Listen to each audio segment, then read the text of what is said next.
What's up guys, welcome to a new series for my channel. Essentially this is going to be a video editing breakdown series. In this case doing one of my videos, but I hope to do other videos from other creators in the future. I'll talk more about that later. My hopes with this is I'm going to reveal some of the secrets and things you may not have noticed that are kind of subconscious about the edit or this video. So you might appreciate the video a little more and learn a thing or two about how to video edit if you're into that kind of thing. So let's just dive right in. This is going to be my summer 2017 video that I'm breaking down. Many of you have probably seen it. It's my favorite video I've ever made. So as the beginning cards explain, this is meant to be an epic montage of my summer. There's many storylines throughout that are mixed in. I wanted this video to be epic in that it's visually appealing, but also appeals to the emotional side, and the viewer's able to connect with it through like my personal vloggy style kind of things and the mini storylines throughout. So first of all, before we get into any visuals or transitions or anything, the music choice was Odisha. This is one of the songs off a new album. Intense travel vibes mixed with some like softer interludes that work well for my personal style. It does have some epic drops and an epic ending which fit perfectly with the feel of this video. So getting into the edit right away, you see clips traveling, and there's me in the sunrise, like just adventuring. Sets the stage for the rest of the video. That's the feel I was going for, right? Also you see these lens flares on the left and the bottom which match the tones and the color palette of the sunrise. Helps with the whole magical nostalgic vibe. So sound design is critical throughout this whole video, and through these fast cuts and moving and traveling I use a lot of the in-house sound that I recorded from these clips, like the airplane sounds, the boat sounds, the quick dialogue. You know, this helps move the story along of, okay, this person's traveling and it's subconscious, but having different senses engage you with the video more, and you're more into the whatever's happening, whatever's about to happen. You're anticipating things. So next big part is right here. So as the music changes to like a more mellow vibe, that's exactly when she jumps into the water. Now this is one of the first clips I put on my timeline, exactly where the drop was in the music, or the change was in the music. I knew that this would fit perfectly.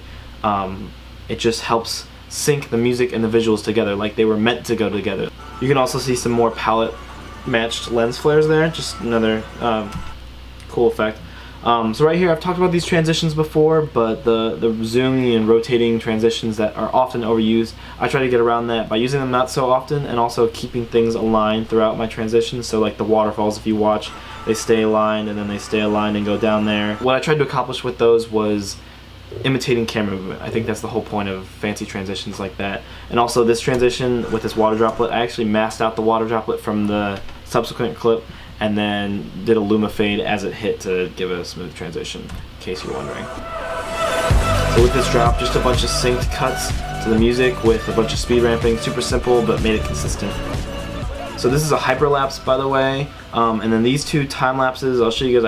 I have the project open. So for these time lapses, to add to the whole wild and crazy feel that the rest of the clips were having, I used a wiggle expression here by alt-clicking the position parameter so that it kind of wiggled as it zoomed in. I also keyframed the zooming in back to the clip.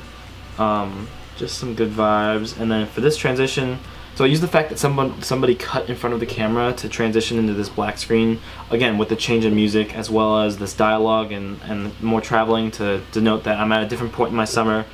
We've moved past the Tanzania part. Right here I was real careful about my sound design. If you go back and listen to it, there's roller coasters in the background, and I chose clips with laughter. And that's all part of the whole Cedar Point experience, the amusement park experience, matching up with being with my best friends. So worked out real well. So same thing, using the change in music and dialogue to transition to like another point, another mini storyline throughout this video. So right here, Mikey jumps, goes into the water, and then I go underwater, but then Mikey's right there. Easy transition, just cutting it from when I went into the water from one clip and the other. So I just use a lot of slow motion here, picking out faces and colors and places that looked similar to keep continuity between the clips. So same thing with the ding in the music, with the slow motion and the screen flash, makes the music and the visuals look like they belong together. So then this next set of transitions I'm going to break down really quickly. They're probably the ones I'm most proud of. So if you watch this, I'm just going to talk it through. So Mikey lands from the backflip, and then the fireworks explode upward after he landed down. So then the main line of the fireworks rotates into the main line of the ride at the amusement park. to which once that gets completely horizontal, it swipes out of screen in the same direction that the motion is moving into the next clip of Nathaniel, whose hand rotates in the same direction that my hand rotates on the wheel. Then the sun from the Cedar Point clip matches up with the sun from the Cleveland clip. So those transitions, again, it's just matching like motion and things in each shot back to back to keep the flow of the video. So we hear the fireworks before we even see them, and then we also hear them after we stop seeing them. And right here I use sound design, some like nature sounds to put me in that location, as well as motion track text, and rotoscope out a mask for myself to kind of just like stamp my signature on and in this video, along with just an epic ending to an epic song. So conclusion time. What I liked about this edit was that there were a bunch of little things that added to it. Like I said, sound design was huge. There were a bunch of little thoughtful, fluid transitions that kept the viewer engaged and wanting to see more and keeping them on their toes as they were watching. As I said in the beginning, kind of my purpose with this, the mini storylines played on the pathos side of things, hopefully getting the viewer emotionally invested in being able to put themselves in my situation and connect with it in that regard. What I didn't like about this video is I think if you hadn't watched any of my videos before, you may have been a little lost with some of the storylines, especially in the beginning. I felt that it was kind of slow. If you didn't know what was going on already, you didn't know where I was working and with shovels in Tanzania. So that's where I felt like the video fell short. There's no mistakes that I can see, so it's just a clean video, good vibes, and overall just a fun video to watch, and especially for me looking back on my summer. So I hope you guys kind of get the idea of what I want this series to be like. Again, I don't want it to just be my videos, although I enjoy breaking down my own videos and seeing what I did right and what I did wrong and how I did it and sharing those things with you. If you've been flabbergasted or just like jaw dropped